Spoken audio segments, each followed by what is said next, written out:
Yo, that music just threw me into a trance, and we're talking all things jazz this morning.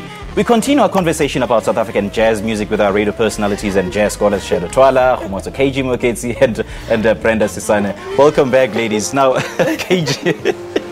Now, what role did artists such as, Kgomotso and the Jazz Epistles and Winston Mankunkungozi play in shaping South African jazz music?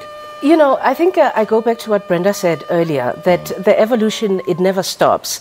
But in the history space, of course, Kgomotso is Kgomotso, and he did the kind of things that he did. My first experience, actually, as a listener of jazz was in my household before I could even read.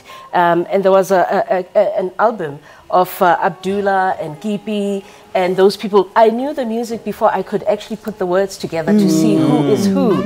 So, I mean, and I listen today, I think that the story continues to be told because it's a non-ending thing and really a non-beginning thing. And it's a continuous evolution of expression. And I think if we want to bottle it and put it in a box and say it was like this then, it is like this now, we're taking away the most important component of it, which is creativity. It is the story of creativity, and we need to allow that story to keep thriving and to let them stretch themselves to how far they want to stretch themselves. More than anything, we have to support them. We have to listen. We have to go to their concerts, and we have to hold the flag up high to say South Africa produces some of the greatest musicians in the world. Shado, who else falls in that list of jazz greats in South Africa? Oh, Bujuk Makasi, Eli Mabuza. How much time do we have? I know, right? I know. we could That's go been an unfair on question that I posed there. And I'm just in love, and I think that's what it is. I fall in love very deeply with musicians. I want to own them. I'm a groupie in so many ways because when I do love their music, then I want to. You want a piece of I want a piece of everything that they do. I want to live next door to them. I want to, because you don't want to miss the nuances of what gives them the creativity and so I fall in love so easily. That's a song as well. I fall in love so easily with all of them. I mean, just during the break, we're talking about how some musicians have slept on my couch, or I've carried musicians' instruments to a gig at night. In my little Beetle. I become a sucker because of what they do. So. Listen, the list is long, and I'm glad that it looks like we're being taken, and I say we, I count myself as a musician, because of what we do, really, because we need to hear it to play it and share it with other people. So we contribute as we sit here today. And I think we're being taken seriously slowly in South Africa. Jazz musician has become so popular. I'm so excited that festivals are getting more attendance, and artists themselves are making a decent amount of money. So I'm excited for where we are as far as music is concerned in this country. Now, Brenda, Shado talked about the cultural nuances in the evolution of jazz music. Now, speaking of which, there is a lot of emphasis on formal education in the scene. I mean, what does that translate, or how does that translate into what we are experiencing today? Sure. Talk about education. I believe there's many aspects of education in the music. There's education because of the fact that it is a reflection. It's capturing a moment. There's the education there because it's capturing a history. In fact, it's documenting a history. There's another way it could even be used to teach. The other one is that because it is a global language now, musicians speak to one another by reading each other's music and when they get to perform. So there is an aspect of education there. And also I think Africans have a great contribution to make in terms of really the content of music. Because at the moment, as KG was saying, we almost, what they say, autodidactic, right? We play from yes, for Saturday morning. For Saturday morning, hey? Some are playing because they hear and they improvise without being taught to do that.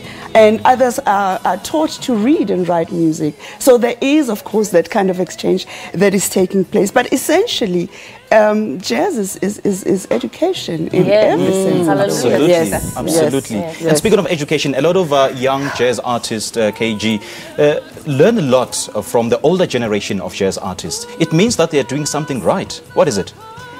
They're being themselves. Oh, you yes. have to allow artists to be authentic. It is an expression after all.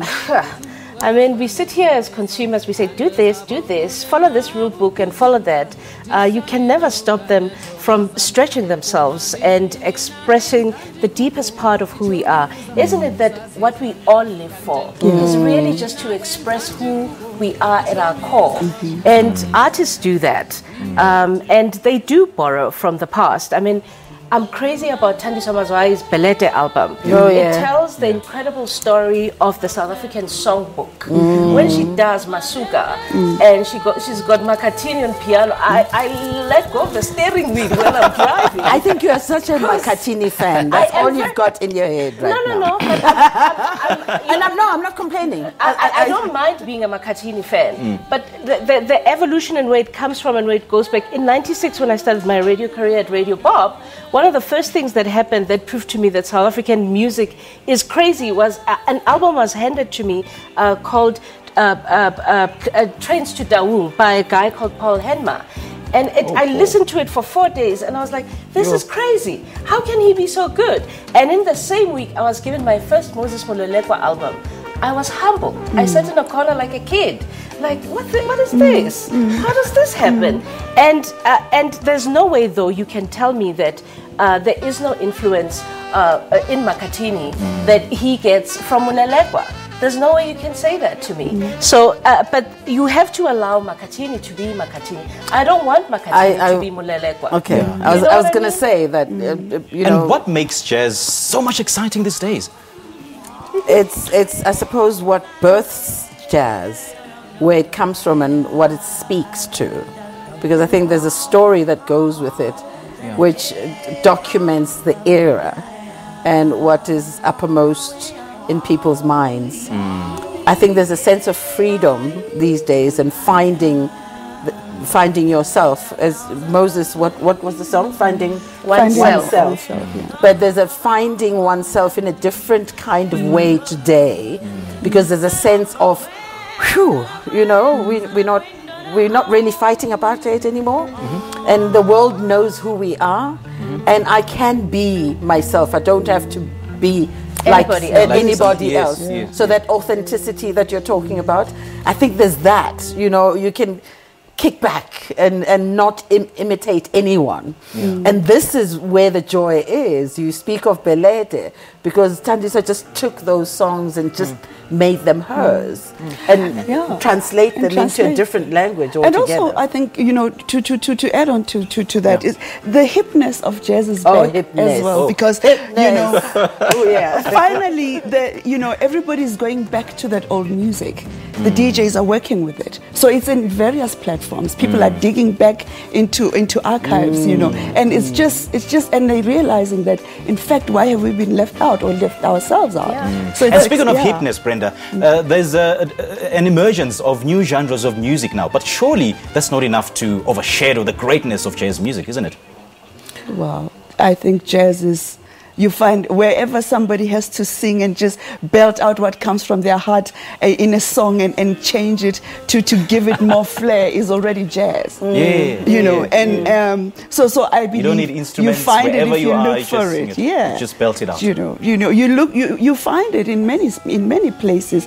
I'm not sure. I think if you love music, you're going to love jazz. Sure, it's how we talk about jazz that is the difference. It's not as exclusive as people make it out to be. It's very accessible. Sure. You know, for me, that's what I hate about referring to myself as a purist, because it's almost as if it's a group of 11 people that sit in a corner somewhere and they love it more than any other. No, for me, they know it better. Or they know it better. For me, it's music for everybody. But listen, jazz also is an expression. All right. Ladies, we definitely need the whole day, especially with you three. But thank you so much for chatting to us. We really appreciate it. We have to go to news now. These are radio personalities and jazz scholars, Shado Twala, Kgomotso Moeketsi, and Brenda Sisane, helping us to unpack what jazz music looks like in